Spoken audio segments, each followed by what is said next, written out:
It is opening weekend of Halloween Horror Nights here at Universal Orlando, and we're going to experience all 10 houses and give you our review.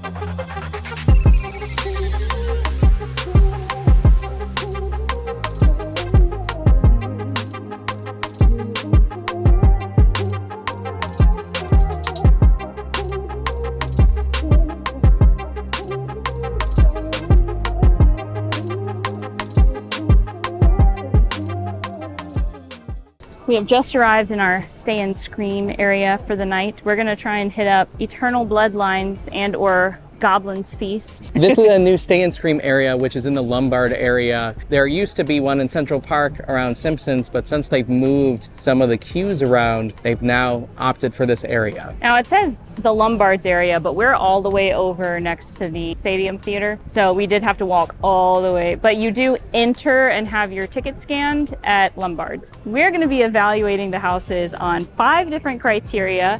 Number 1 is the theme / storyline. So how engaging is the story? Is the theme well executed based on, what they were going for with the house? The second one is atmosphere. So we're going to be grading it based on set design, lighting, sound design, makeup, costumes, how interactive the elements are. Because I heard there is an interactive element in at least one of the houses, how unique the house is overall. The next thing we're going to evaluate is the flow of the house. How is it that you're moving through, and are there dead spots within the house where there's not much going on or there aren't many scares happening? The fourth element, of course, has to be the scare factor of how scary the house actually is. So grading the different practical effects for scaring, whether it's jump scares or something with the actors, something with sound or lighting or other kind of more unique scares like that. So which house will be the scariest? And then also the last category is just overall experience in the house. What was our overall first take? We're going to attempt to describe each house in one word when we get done.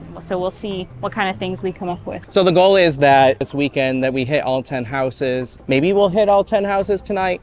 Highly unlikely, but we're here for 2 of the 4 opening weekend nights. Oh, we're also going to be letting you know what the posted wait time is of the queue and how long we actually waited in lines. We can usually get a gauge of whether a wait time is generally off when it's posted based on the queue. So we'll start evaluating that tonight and let you know how long we're in line for. Disclaimer though, it is opening weekend, so there might be some snags, and we do not have express tonight, so we'll see you probably in the queue. It is 5:10, so we're gonna hop in line for Eternal Bloodlines, Goblin's Feast. And this house opens at 5:30. 5:30, 20 minutes, okay, let's go. So this is an interesting take.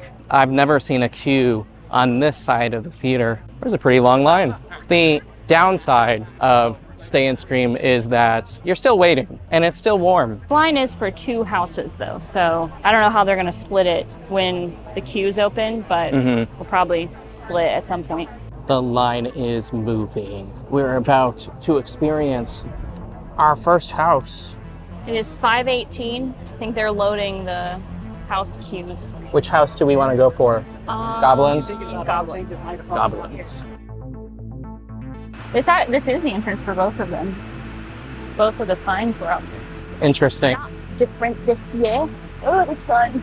I heard that they built 2 new structures back here. So there's 4 tents. I think there's 4 tents back here now. This tent that used to be by Men in Black doesn't exist anymore. They're doing something back here though. I wonder what they're doing. So these are the new houses over here. Poured new concrete or tar on the floor. And there's these huge tents for these new houses. And we got Goblin Feast on the left, Universal's Monsters on the right, and it looks like people are probably going to be baking in the sun. House number 1. It's 5:29 and we're in line. We just saw the scare actors go in, so I'm hoping, it said on the sign it was opening at 5:45. I'm hoping it's maybe opening a little bit before that. It is hot. Put your sunscreen on before you come in here. And I'm guesstimating that our wait time, if it opens at 5:30 instead of 5:45, will probably be 5 minutes. Yeah. We entered the line basically at 5:10. Now it's 5:30, so we've only been waiting about 20 minutes. And we've been moving for most of that time.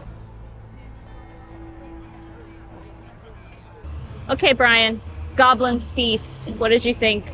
So the house actually opened at 5:45. Yeah. And then we were in the house by 6. 15 minutes of the house being open, but we got into Stay and Scream at 5:10. Yeah. So 50 minutes overall. You can loop around to the other side to go to Universal Monsters, but I think everybody had that idea, so we decided to hit up the next couple of houses because they only have like 5-minute wait times right now. Yeah. I really liked the theming in that house. I'm a sucker for like the sort of fantasy English countryside pub type feel, and that's what it was like. There were a lot of fun goblin characters in there. Storyline, obviously you said it was engaging and it resonated with you. The like fairy tale. If I didn't listen to the podcast ahead of time, I wouldn't necessarily know that you were on the menu. When you first walk in, there's a sign that says the Goblin's Feast, and then behind it, it says Human Chop House. So they're trying to lure you in thinking you're going into a pub.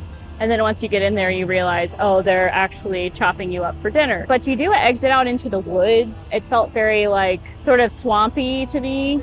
And then there was a giant in there. So atmosphere and like theatrics, they do have a lot of like practical scares. So the dropping of the windows, projections on one side, so you look that way and then they scare you on the other side. And they were using some screens to show some giant that's chasing you throughout the forest. I don't want to give away too much. Something that we learned from the podcast, the Universal podcast about this house, is that every single goblin has their own unique mask. That's something that's really cool about the makeup that was done for this. There was one that had a really nice mustache that I commented on. Very nice, like long white mustache. Yeah, it was a fun house, entertaining. I liked the theming. It wasn't super scary to me. I didn't get a lot of scares. It did still feel like the scare actors were kind of warming up though.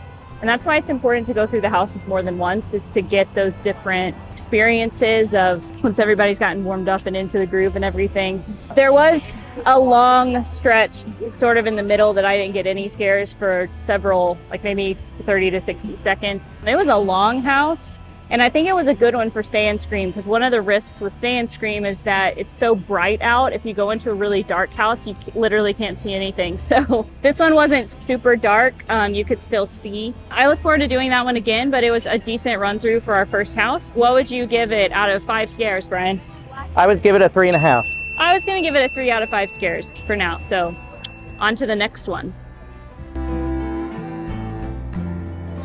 House number 2. Slaughter Sinema 2, and it's only posted at 15 minutes. It is currently 6:22. We'll see if it's actually 15 minutes. Slaughter Sinema is a house that's based off of B movies. This is a sequel house because the original house was in 2018. 2018? I'm pretty sure it was 2018. It was oh my gosh, that was so long ago. In the front, there's a drive-through theater, but because it's light outside, you can't see what's actually being played at the drive-through. Supposedly, they're playing trailers of the movies that are in the house. Or I think it's also additional movies that could have been. It's only been 5 minutes. We're at least halfway through the line, and it's all in the shade, so that's great. I don't think they're doing any houses in the old warehouses anymore. Or at least seem like it, no. But we'll find out.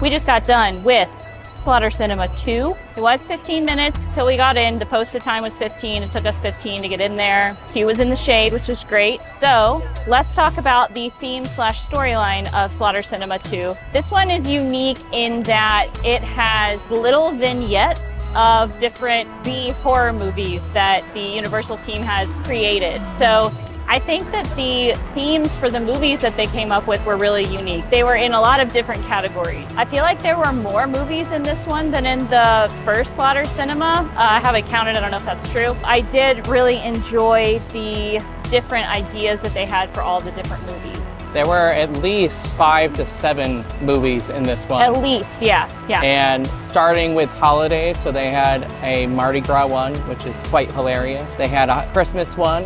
They had one that was like Jaws themed with a big giant shark puppet. They had a mummy themed one too. Not only are they talking about holidays, but they're talking about their own Monsters. franchise.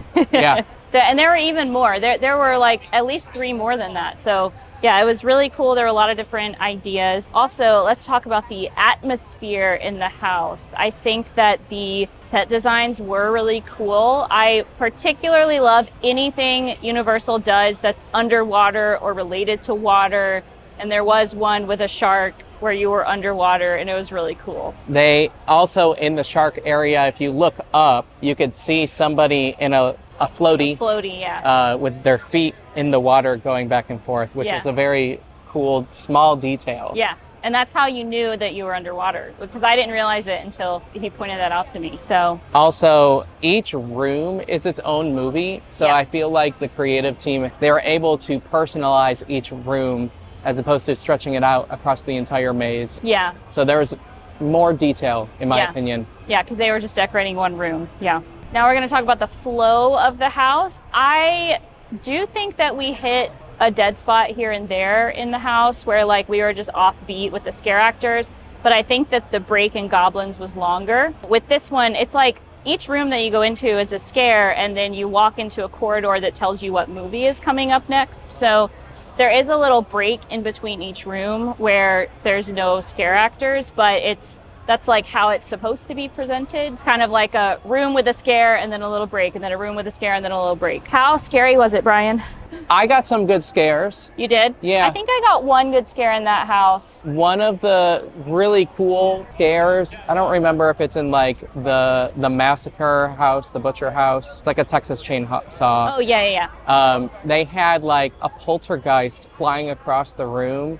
Oh, yeah. It was like, a long and then kind of thing. The Mardi Gras one, you felt the scare actor's feet like pounding on the floor. Because feet don't fail you now. And it was a long lead up to. I heard him coming for a long time. I was like, where is he? And then he scared me. So that was a big scoop. I've never experienced that before. Yeah, that was cool. What's your overall experience, impression? Good, positive, fun house? Fun house, scarier than Goblins. Yeah. If we were going to use one word to describe... We forgot that for Goblins. Oh my gosh. Okay. I would say kooky. Just because there's so many different... Well, I don't have to elaborate. Kooky. I think it's kooky, a kooky house. I would rate this house 4 out of 5. I think for me, it's still on par with Goblins at a 3 out of 5. Screams or scares. I forgot what I said the first time. It was supposed to be screams. 3 out of 5 screams. Oh, and Goblins. What's one word that you would describe Goblins as? I would say silly. I would say fantastical. On to the next one. It's 6:54, so the event has officially started. Let's see how the wait times are. House number 3. It says 25 minutes. Eternal Bloodlines. We're going back on this long walk behind Men in Black. I remember when they had the queue for some of the other tents, the older tents previous years going back here, and it was long. And this one's even worse. The long walk. Yeah, but I'd prefer to be moving than standing, so. At least we're in the shade for now. Once we get into the big new tent and their queue, no shade. Absolutely no shade. Walking back to this tarmac. This time going to the right with Eternal Bloodlines. Still posted at 25 minutes. It is currently 7 o'clock. So we should be getting into the house at 7:25. 7:25. And look, we're not in the sun. Yeah, this queue, so the Goblins queue is still in the sun, but Bloodlines is not in the sun anymore. And this is one of the Universal Monsters houses. So every year since I think 2018, there has been a Universal Monsters house. It's important to stay hydrated. It's hot. It's all gone. So Aubrey, tell us about the house. What is this house about? So this house is about Saskia Van Helsing, who is Van Helsing, the vampire hunter's daughter. Van Helsing has died while killing Dracula, I believe. he had passed the mantle down to his son to continue his work, and Dracula's daughter has killed his son, so Saskia's brother. So Saskia discovers that her brother has been killed, and she decides that she's going to seek revenge on Dracula's daughter. And she, in an unlikely turn of events, teams up with the Bride of Frankenstein. So it'll be interesting to see how that works. And I believe there's going to be some cameos from other monsters in this house as well. So we'll let you know what we see of that. Gotta put my earplug back in. Safety first. Look at the amount of people walking in now. You know the event has started now. We have hordes of people getting into this empty line. Is this a precursor for tonight? We will find out.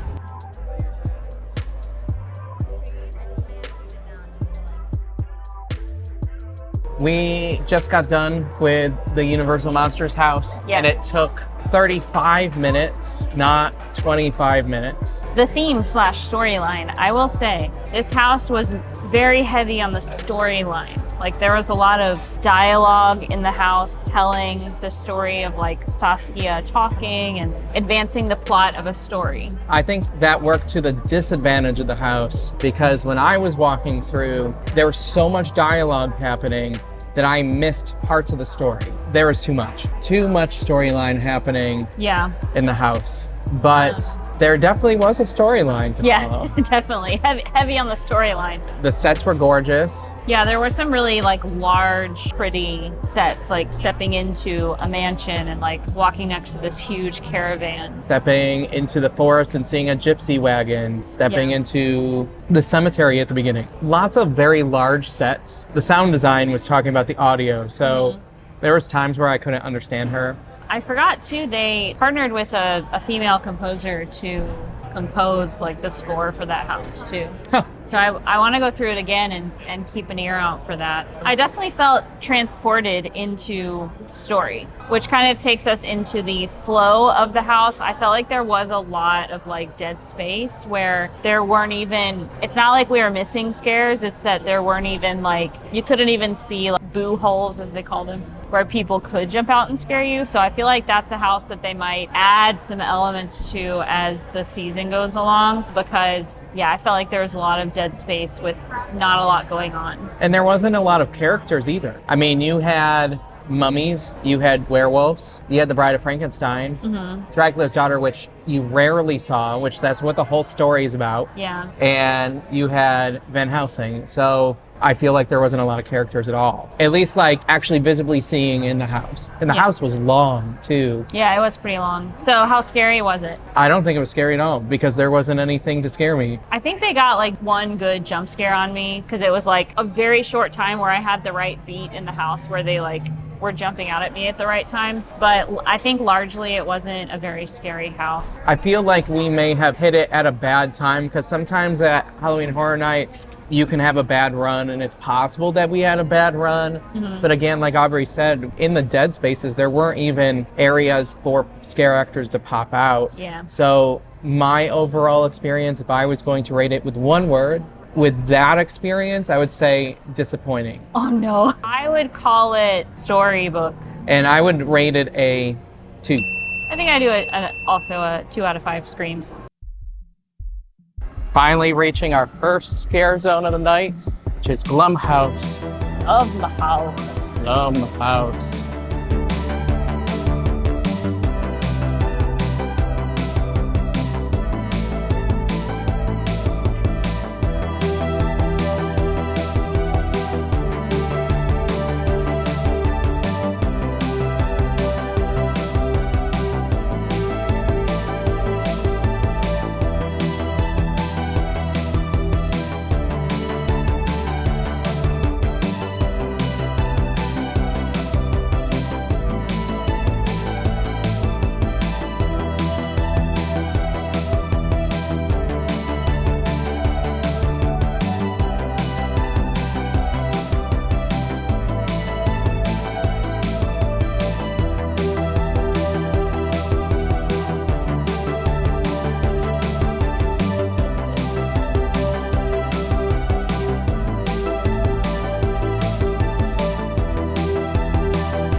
feel like she's had a better day.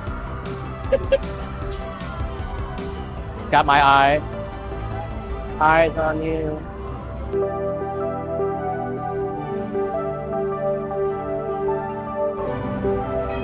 I feel like they keep reusing this because they used this as the in the Viking scare zone a few years ago, where they ripped open the back mannequin, but it was this torture method. Yeah. I feel like this is a zone where they're gonna add one. Oh no. Oh no.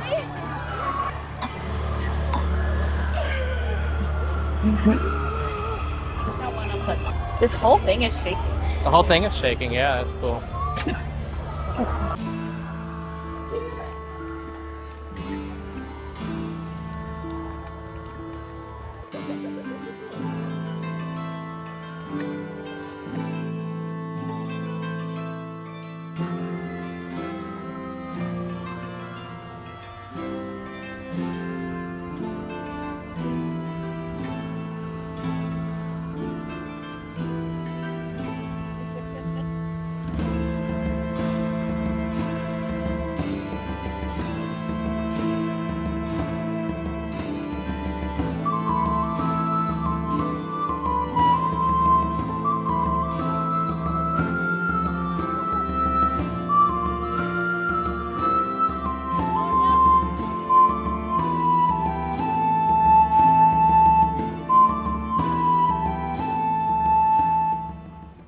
House number 4, Monsters of Latin America. It says 30 minutes. It is 9:09.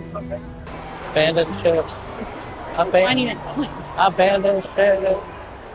I don't know if this is 30 minutes. This usually feeds into a soundstage. I mean, usually when a house chime is posted, that's people hoard over. So they may have popped the tails for this one. But I'm excited for this house because they had this in Hollywood last year. Apparently they have taken some of the assets from the house in Hollywood last year, transitioned them here. So this is what the queue looks like in here. And I don't think I've ever seen a full soundstage for this house. So is this really 30 minutes? Probably not. Probably not. Monstrous. So we got done with house number 4, Monstrous. Monsters of Latin America, posted at 30 minutes, was 65 minutes. Yeah, if you get in that queue and the line is outside of the building, Beds or stairs. Which we kind of knew once we got in there because the wait time was the lowest in the park and we saw a bunch of people go in. It is what it is, but it was a good house. Probably the best house so far. Yeah. The theme/storyline, I appreciated that there was almost like a narrator in this house, but he didn't say that much. He said the names of the monsters. Oh, I didn't know that. Yeah, which I appreciated because I am not totally sure how to pronounce all of their names. Don't ask me to say them now, even though I've heard them now. And I felt like it was really lures you in at the beginning. And then they start getting you. Like, I got several really good scares in that house, especially from very tall people. And there were several really cool puppets and larger creatures that were added additional unique experiences.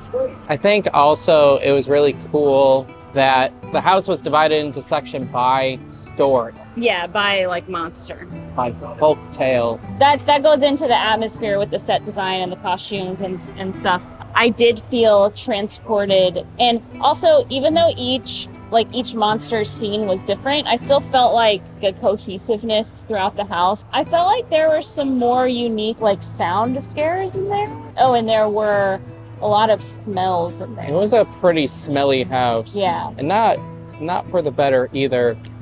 Especially in the pig room, because there's pigs cut in half and hanging from the ceiling, and it just was awful. It smelled awful. The house flowed really well, I felt like. Yeah. There was one room where I feel like they might have been in the middle of a cast change or something. There were some spots where I thought there should be scare actors and there weren't. But that was the only spot in the house that I felt that way. I think that we had a good run at that house, got some good scares. Scare factor, how effectively did it scare us?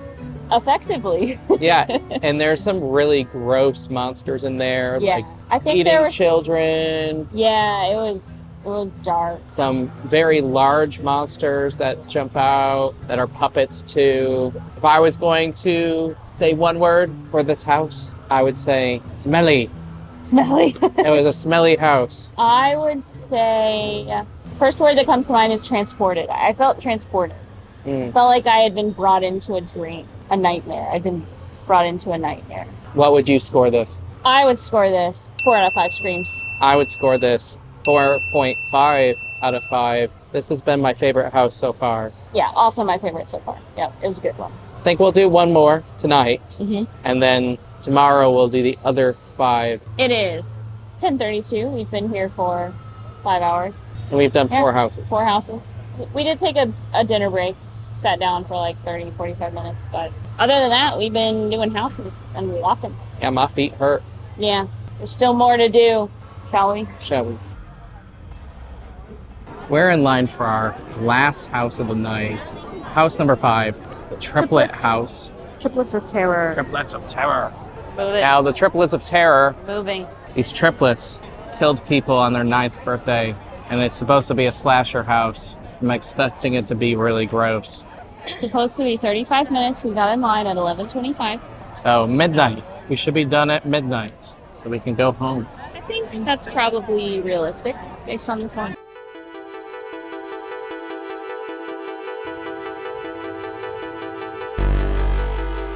So this is house review of the Terror Triplets. Triplets of Terror. It was posted at what time? 35. We got in like 20 to 25 minutes. So that was a pretty good wait time. A good ending of the night. So the theming of that one, I think it had a very cohesive theme throughout. It was a grungy house.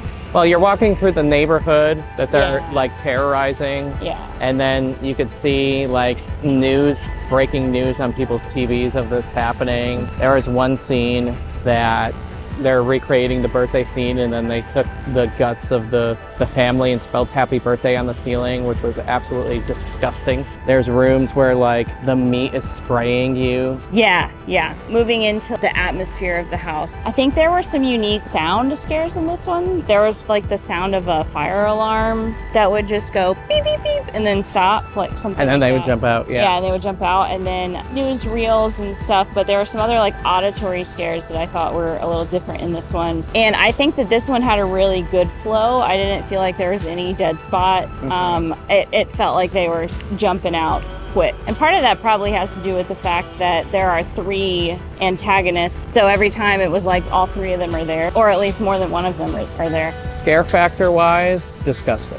House is disgusting. Wait, I think there were some good scares in there though. Yeah. And there's definitely like the potential for a lot of scares. I think that one is a more jump scary house. Overall, I think it was a great way to end the night. I think it's a solid house. I think it's gonna give you what you want out of a Halloween Horror Nights haunted house. My one word, I think I already said it. It was grungy. It was a grungy house. I would say gross. Yeah. Gross. Yeah. What's your rating?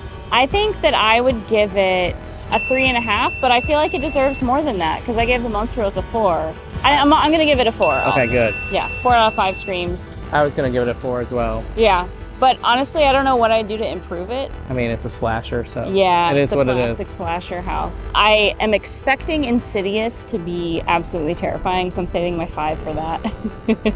But yeah, we're gonna go to sleep.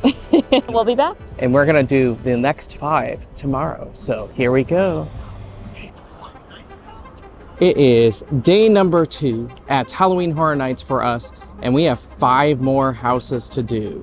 As tradition states, it has to rain on opening weekend, so I think we might get some rain tonight. Yeah, we've got our ponchos. We've got our open-toed shoes. It might be a soggy one. We're a little bit tired and so We're getting old. we're getting too old for this. No, we were here for what? Let's see, 5 to 1 yesterday. So like not even that long. Oh my gosh, 8 Yeah. hours? We're old. Uh-oh, it's starting to rain. Anyway, so we're gonna head into the park. We're here a little bit early, but we're doing Stay and Scream again today. And we're going to be in the New York area. So we'll let you know what's going on with that. Yeah, we'll let you know.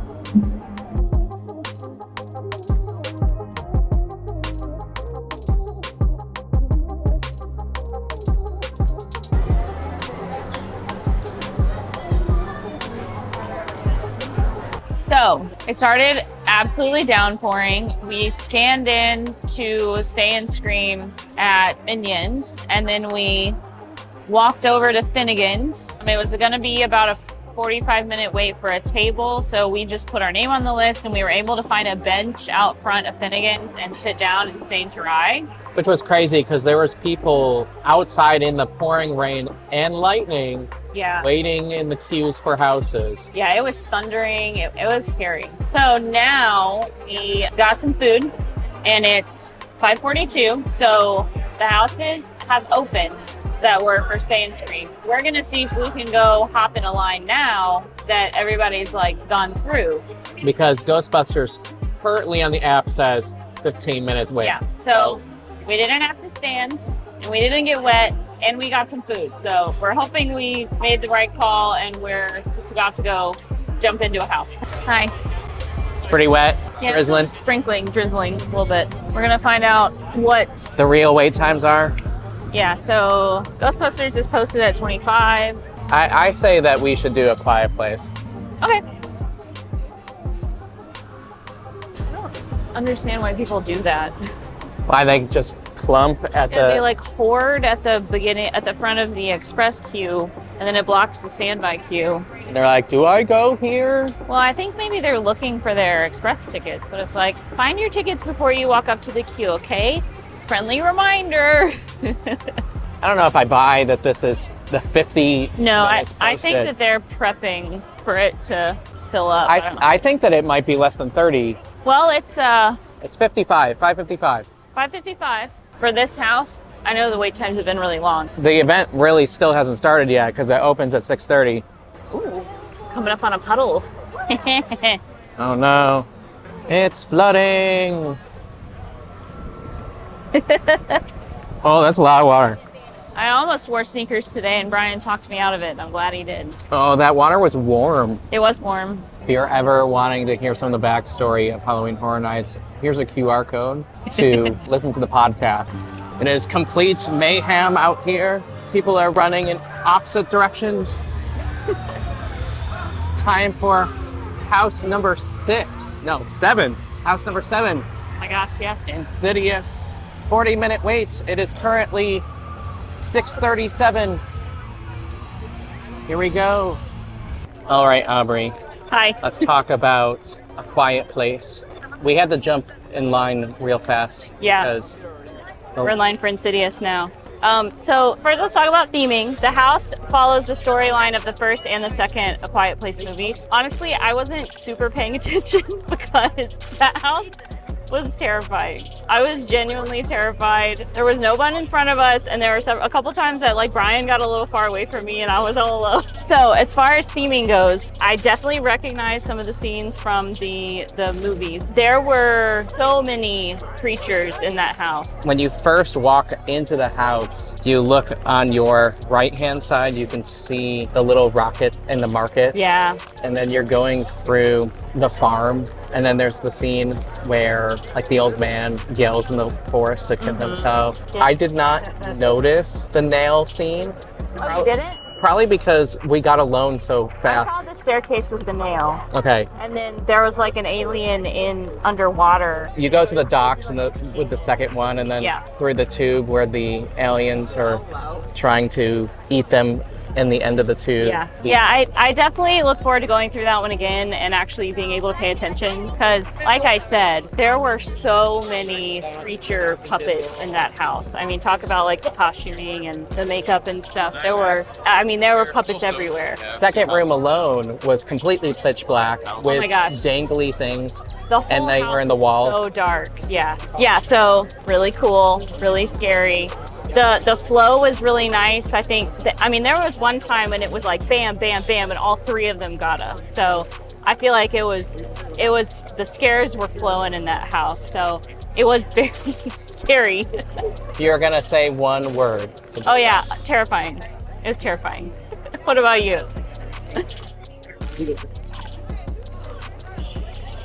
Yeah, I felt like I needed to be very quiet in that house. I'm gonna give that one a 5 out of 5. I would too. Top score right now. Yeah. Top house. 5 out of 5. Let's see if Insidious will follow suit. Also, we forgot to mention this, but the wait time posted was 35 minutes, and that's exactly how long it took, 35 minutes. So pretty good for an anticipated house. House number 8, Ghostbusters, 60 minutes. It is currently 7:12. We should be done at 8:12. I don't know if it's actually 60 minutes, but a big flow just like last night went through. It was posted at 35, and then it jumped up to 60. I don't know, we'll see how long it is.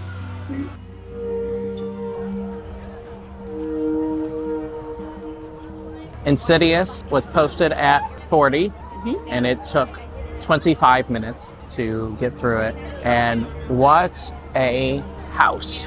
What a house that was. Let's talk about theming. So I know nothing about the Insidious franchise. I know there is a red door, and it said the further, and I know that if you said the farther, then it would sound like you're Scottish. You're the farther. I haven't seen the movies, but I do know that the intention was that you are going into the further, which is where all of the demons live. They're all in there, all the demons. And the house like starts off being normal. You're like, oh, I'm going into a house. And they built a full-scale facade of a house, a 2-story house. And it just keeps getting darker and darker. And the hallways get slimmer and slimmer too, to the point where you're in a hallway that's just curtains and it's super tight. You don't know where people are going to pop out at. It's terrifying. I would say this house is terrifying. Yes, it is definitely terrifying. Probably the most scary house at Halloween Horror Nights. So the intention with going into the further is that like that dimension or whatnot doesn't follow the normal laws of physics and time of the human world. So it's kind of like a twisted version of reality. And I definitely felt that when we were in there. It did not feel like a normal world. It seemed dark, like the whole house was dark. Yeah, lots of different creatures and monsters and demons and costumes and different like things at different levels and different sounds. So they, on the Universal podcast, they said they really tried to throw every trick in the book in that house, and I definitely felt that. It was interesting. There was a couple of times where I don't know if it was a projection or lighting, but there would be like shadows on one side.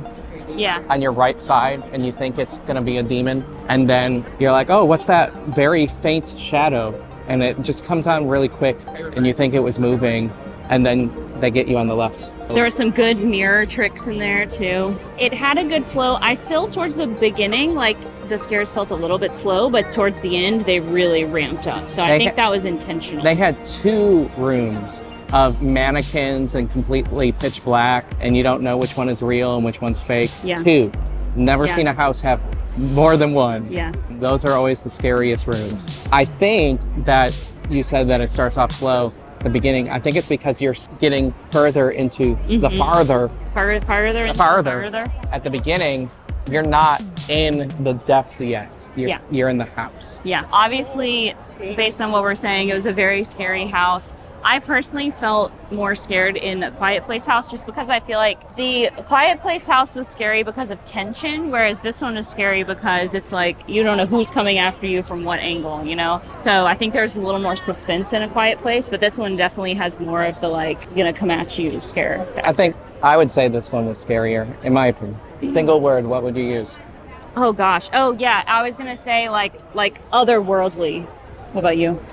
Scary. That one's scary. Rating, I would give it a 5. Yeah, 5 out of 5. Screams.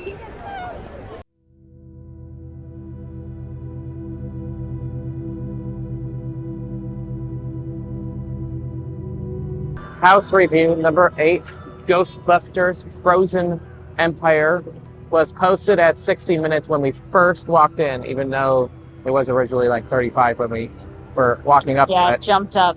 And it took us 50 minutes to get through.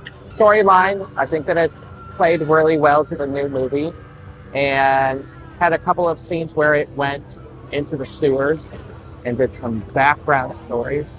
But for the most part, it was a pretty nostalgic Ghostbusters house. 2018, they had the first Ghostbusters house, and that one was fun. But I think this one had a little bit more scare factor into it. Yeah, it definitely was like you were stepping into scenes from the movie. And I really liked the part where we were inside of the lab and you got to really be in that face that you saw in the movie. There was a scene where all the monsters get out, and then you're in a pitch black room, and they all jumped out from all different angles, which that was really fun. I think I missed that. Oh, that was for me. Yeah. I don't think I had a good run through that one. It wasn't super impressive to me. It felt short. And yeah, you were stepping through some scenes from the movie. I got one good scare from Garaka. It was all right in my book. The Stay Puft Marshmallow Men, the little guys, they were really cute. They were all over the house. So I did appreciate that in the theming. And they were animatronics, so they were moving around too. They were moving. Yeah, that was cute. And they used a lot of screens too. I don't know if you noticed that in the background of like in windows. In terms of the flow, I mean, it was pretty tame the whole time. Not a lot of jump scares. I think that was just your side. Yeah, that's what happens with these houses sometimes is even you get a different experience than the person right in front of you, So yeah, overall, I don't think it was that scary. You could definitely see where the scares were coming from. Somebody's dying over there. It's the torture fair. Oh my God. What would you say is a word to describe the house? I would say short. It's a short. Yeah, short. The word that comes to mind is Ghostbusters. Which is dumb, but icy. It's an icy house. Which is what the movie's about. So, what would you rate it? I'm back down to the 3.5 out of 5, I think, because the sets were cool and it was fun to see those characters and step into the movie, but I enjoyed A Quiet Place and Insidious a lot more. If I was just basing it off of scares, I'd probably say 3.5, but set-wise really made it go over the top to a 4 for me. Okay. They had a Ghostbusters car, like actual car that moved in the house. There were several like moving furniture things that were cool. Yeah, that's true. People on stilts. Yeah. I like that. So I would give it we got 2 more houses. Go. So this year's tribute store facade looks like a shipping container that has graffiti. It's kind of like a rundown New York City since we're in the New York area. And I think this is the first time that they've made the part up here a projection that says tribute store too. Yeah. Shall we? Ciao.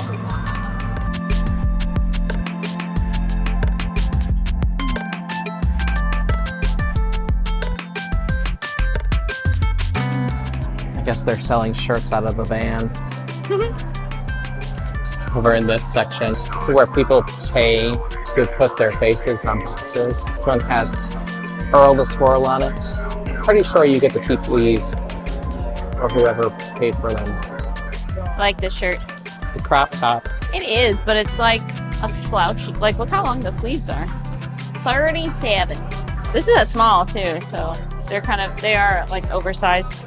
Is that Universal Halloween Horror Nights? Is it an actual Spirit jersey? Nope. It's not Spirit jersey brand, no. Just the style. That's the style. Got these like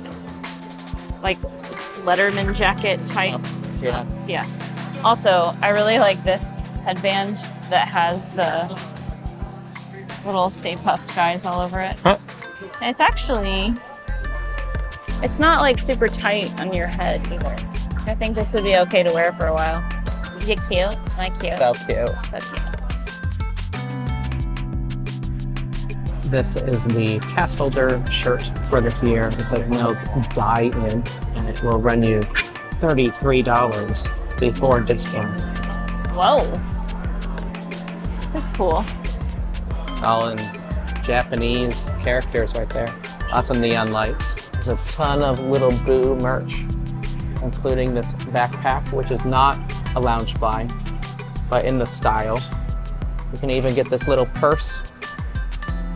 I will say, this purse is not very big. Like, I don't even think I could fit my cell phone in here. It is really tiny. But it's cute. Well, it's not really. It's a wristlet.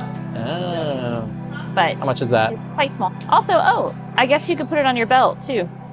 It's got a like a belt loop in the back. It is women that don't have pockets in their pants. $35. You can also get one of these big, giant Little Boo pillow plushies. That's $30. They're pretty sturdy, actually. I thought they were going to be squishy. You can buy a skate deck. How much is that? $100. But would you actually use it, or just mount it to the wall? There's the lettering again. Tell us what definitely language Japanese. it's in. This hallway is usually where they have the like personalized paid, like we saw earlier with the boxes, with the pictures. Look, it's the tape deck. It's Mr. Tape from the other tribute store. You better rewind. Better rewind this, remove them. Ooh, Oh, scary. red face, bloody face. See, look over here, Aubrey. Graffitied or spray painted on the wall is the Batwoman from last year. Look at this shirt. Ooh, It's a is different it one. soft? It is soft, yeah. What's on the back? Oh, it's an Insidious. Oh, Insidious. How much is it? Where her nose go? Or Got your nose. 40. Here's a t-shirt of the Oh, Batwoman. Batilda? It's Batilda. Oh, I didn't know that she had a name. I think that's a Monstrous house because this is the bird thing. You know, actually, I think these are all the original houses. So, Okay.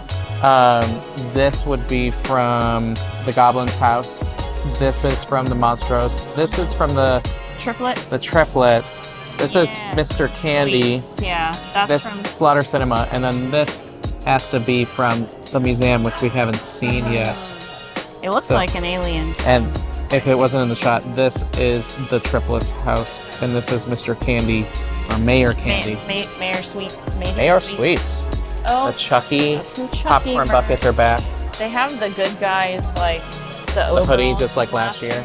They also have Day of the Dead stuff, Mm-hmm. but I don't see any little boots. Are they sold out? I mean, this is what, day 3, 4, sort of HHN. They're already gone. But they were selling them before the event too. There she is, Is that Matilda. Batilda? my girl. Batilda's over here. I feel like Batilda was bigger than this. She's got like a Bride of Frankenstein streak, white streak in her. See that?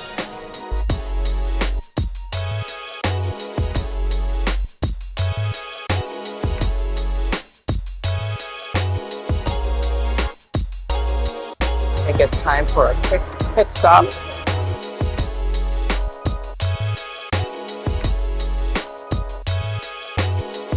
We ordered the Slimer Korean corn dog and the Stay Puft Marshmallow Man from the Ghostbusters booth.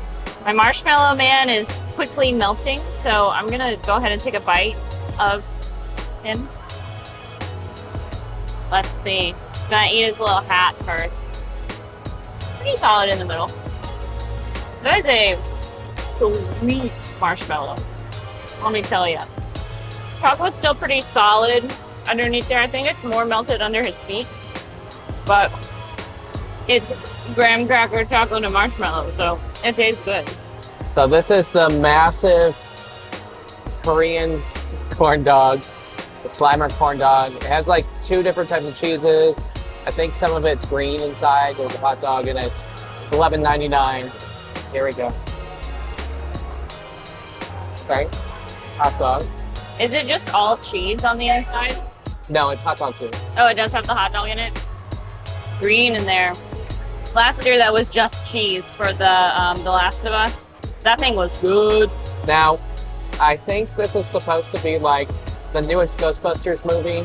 They find Slimer in a pile of garbage. I guess it's supposed to be the garbage that he's laying in.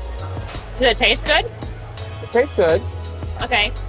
Does it taste like a heart attack? I don't think there's enough cheese in this. It's like Yeah. the cheese disappeared or something. Looking inside, it's just like completely empty.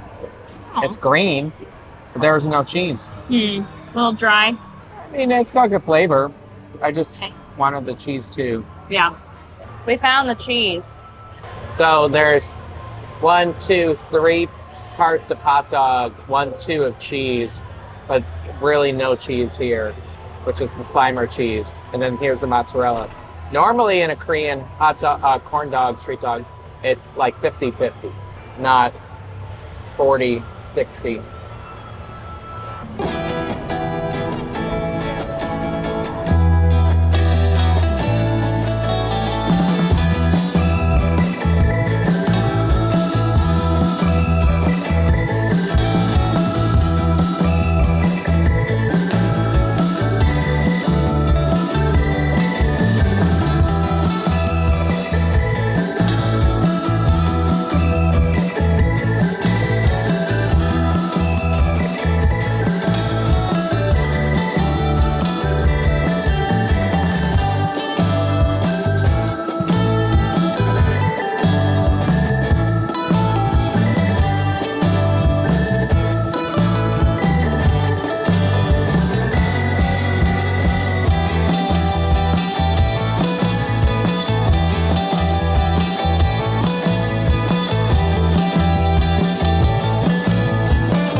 like there's a missed opportunity for things to be over here. They haven't had stuff over here in a few years.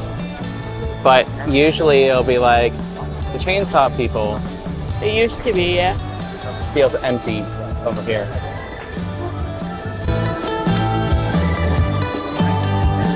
This is house number 9, the Museum of Deadly Exhibits, and it says 40 minutes.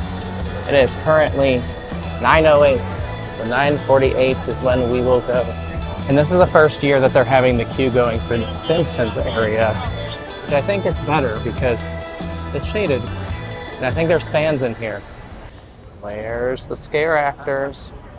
Oh, is it Slaughter Sinema? Oh, there is a Santa. I think this is for this one. Oh my god, he doesn't work here. He doesn't work. Oh no, he doesn't have an arm. Woo!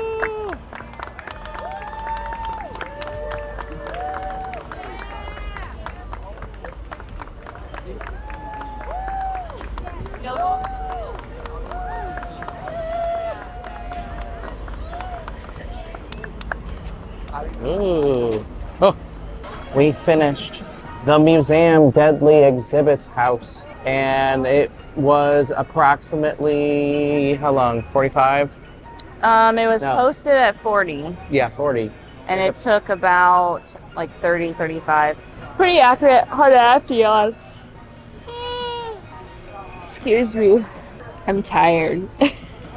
The theme / storyline of that house is that it's a museum, and they've gotten a new exhibit that's called the Rotting Stone, and the stone has like caused everything in the museum to like begin to rot and decay. The walls, the counters, everything is like decaying. I think that's an interesting, unique storyline. This is an original house. That's a cool concept. It is pretty abstract, and I think that it was portrayed pretty abstractly in the house. The museum itself was the International Folklore Museum. Yeah. And it's a European folklore museum, so you have things from like medieval times to Vikings and trolls. Yeah, I think it was specifically Western Europe. The fairy tales. Yeah.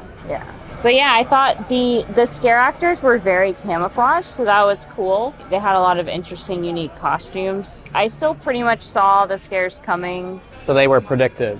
Yeah, there were a couple. I would just say, yeah, the scares were very camouflaged. And the people behind us were getting big reactions, so the actors were kind of waiting to get the people behind us. So that happens sometimes, you know. Yeah, I don't know. Do you have any other comments on the costumes or the lighting? Had, some glowing parts of the costume. Oh, yeah. They had. So that was glowing pretty parts. unique. Yeah. And it was kind of like some of the artifacts were like transporting into portals that were coming down from the ceiling. Interesting. So that was interesting. Yeah, a pretty unique house. Abstract. I felt kind of like we were back in the houses from yesterday, where like there weren't like scares consistently throughout. So the pace wasn't good. Yeah, and I don't know if it's because we were missing them, or I don't know. I felt a little bit of dead space in that one, but it was cool to look. It was a good house to look at, like a very artistic house. One word. Do you have one?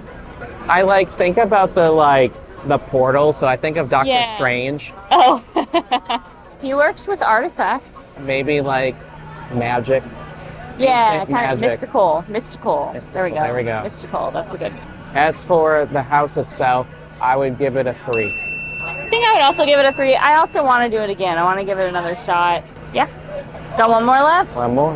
Hopefully I'll stay awake long enough to go through it. It should be a sweet one.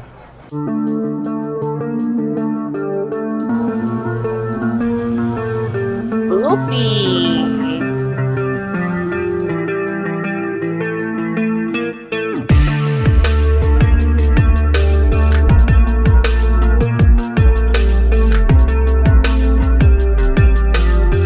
Hello. Time for some chowder. Got the Abbott's corn chowder from the Quiet Place booth. It's got lots of vegetables and shrimp in it. The shrimp are actually a pretty good size, I think. Let's try it. It's got some good smells coming off it.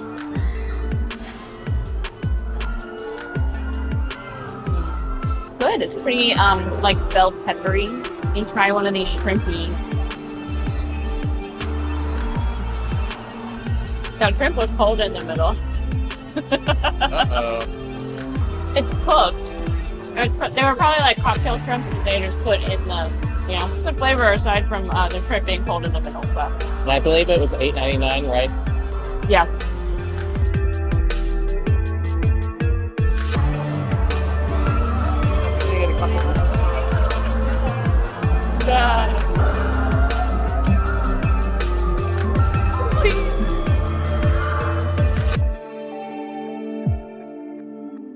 So this is the potato and lentil samosa coffin pan pie from the Major Sweets booth over here, smack in the middle of the Blumhouse scare zone. It's too hot for me to bite right now. I'm gonna have to bite it in a few minutes. I will report back.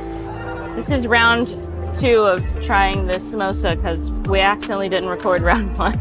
That's why it's been bitten. But here, I'll try it again for you guys. Got a lot more of the potato in that bite. So, this is good. It's got a tiny bit of like spicy spice, just a little bit. And it reminds me of Moroccan cuisine. Has some like Moroccan flavors to me. So, if you like that kind of thing, you'll like this. And the vegan pastry is actually pretty good. Oh yeah, pro tip. Dip it in your corn chowder. It's quite good. We finished our 10th house. The last house. Major Sweet. Was it sweet? No. It was pretty sour. It was very sour. It was, I venture to say, spicy. The theme of this house is that you are chaperones going to... A field trip at a candy factory. Thank you. The students' field trip at a candy factory. But the students have gotten there first for some reason, and they're snacking on the candy. And then they all start turning into monsters and murdering everyone. This maze, this house, has some pretty tight hallways. So if you're claustrophobic, that might be an issue because also the ceilings are kind of low in some spots. In some spots, yeah.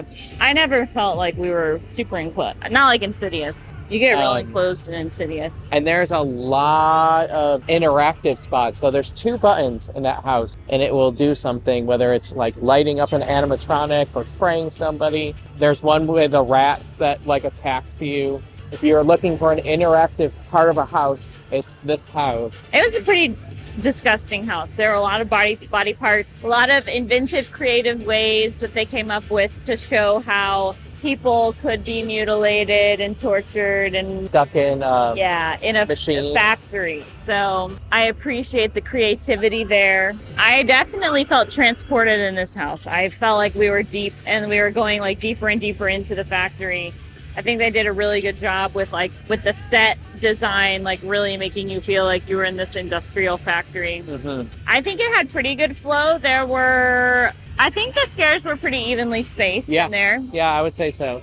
And I don't think we missed very many of them either. And I don't think there was any like dead space that I can remember in that house. And if there was dead space without scares, there was a lot of stuff to look at, like intestines inside of a taffy puller. There wasn't necessarily a scare actor in that moment, but you're like, ooh, this is gross. A lot of stuff to look at. They got me good with one scare in there with a distraction on my right-hand side, and then they got me on my left. There were some good scares, absolutely. Yeah. What's the one word that you would use to describe the house? Well, I think that we agree that on the same word, and that is grotesque. Or gruesome. Yeah, gruesome, grotesque. I would give it, I think 4.5 out of 5, based on the visuals in the house, even though they were gross. Yeah, I would say 4.5 out of 5. Yeah. This is a really probably one of the best original houses. Yeah, I would say so. That's all 10. Let's head out of the park and let's recap opening weekend at Halloween Horror Nights.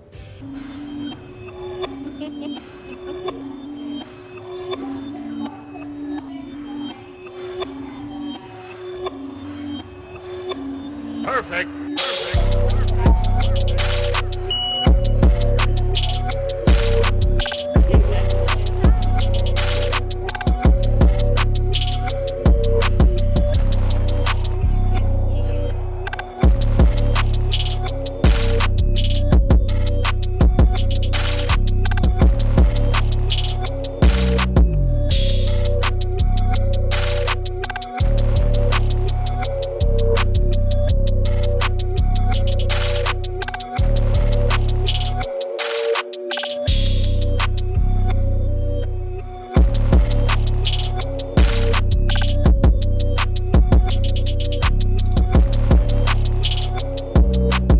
So this concludes us doing opening weekend, all 10 houses. We did them, not 20, 10. 10 houses. It took 2 days. Yeah, it took 2 days. Lots of rain today, and it was super hot yesterday. Yep. We had a lot of fun. We did. It was fun. Some of the houses were super scary, but not all of them. Most of them were just fun and quirky.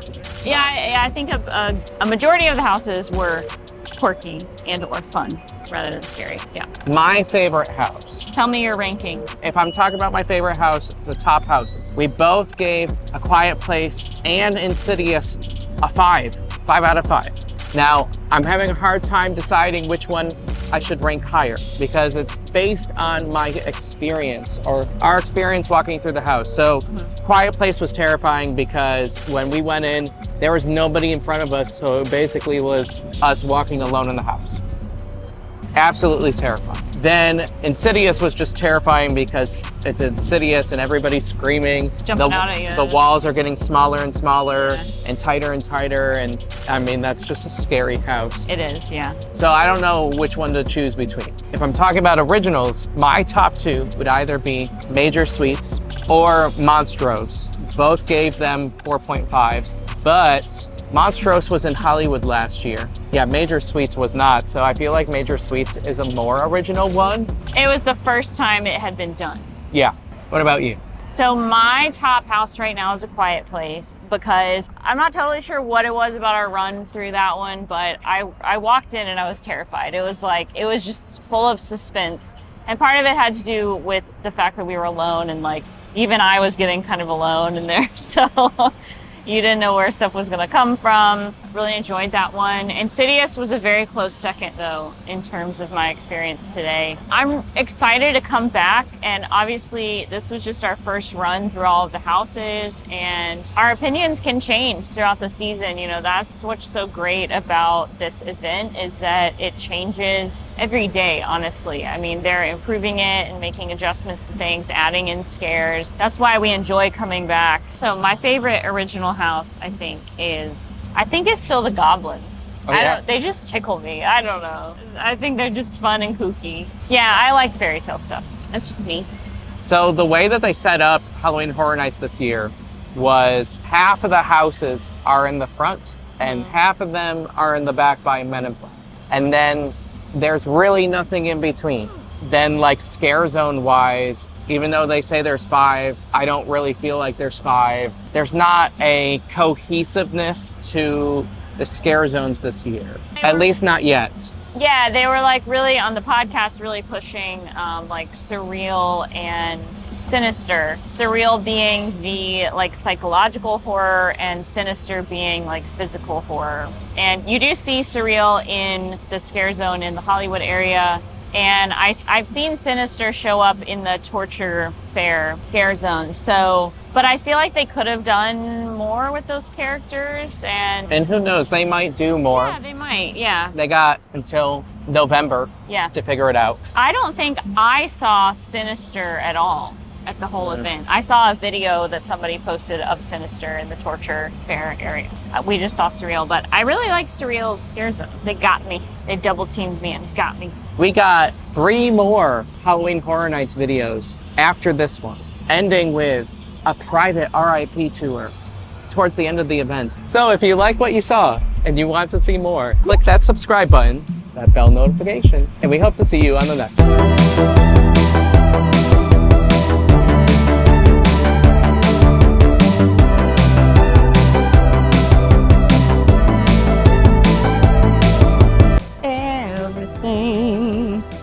Make everything all right. I find that very, very mindful, very demure. You've been with the youths too much, Brian.